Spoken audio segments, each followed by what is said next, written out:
The importance of accepting and embracing impermanence. A seed, given the right conditions, grows into a tree.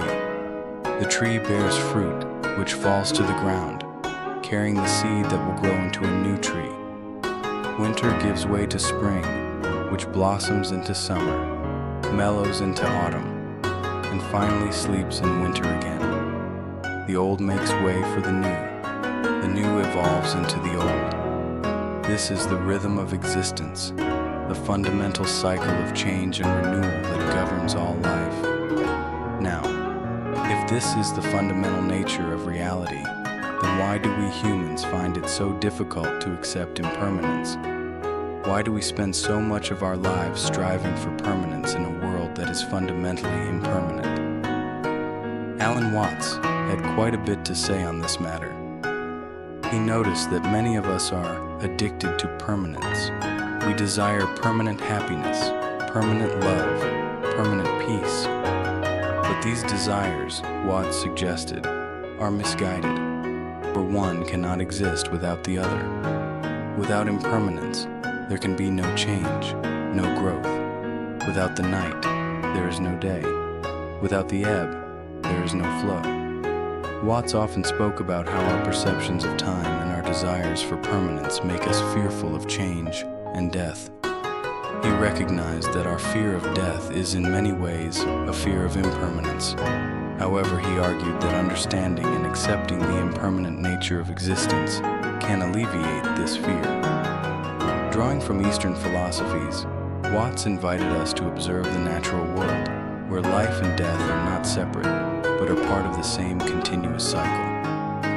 He pointed out that we do not find this cycle distressing or frightening in nature. Instead, we often find it beautiful. Consider a leaf falling from a tree in autumn. The leaf was once part of the tree, but now it falls, decays, and becomes part of the soil from which new life will spring. The leaf's death is not an end, but a transformation. It's part of a cycle that's fundamental to life itself.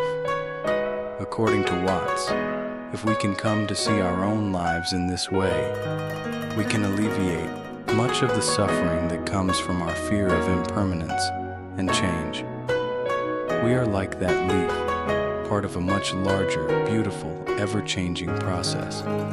Our end is just a transformation, a shift in the dance of existence. This understanding can change our perspective on life and death.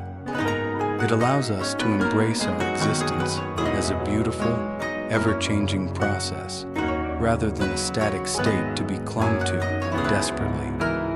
It can liberate us from our fear of death and help us live more fully, more authentically, in the present moment.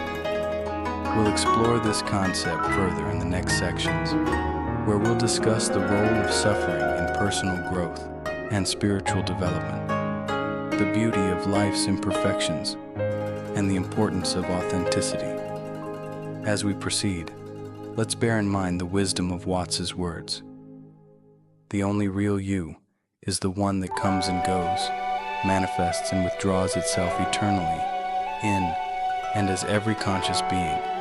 For you is the universe looking at itself from billions of points of view, points that come and go so that the vision is forever new. Our lives, like the universe itself, are forever new, forever changing. So let us accept and embrace our impermanence, for it's the very thing that makes us and life itself so incredibly beautiful and vibrant.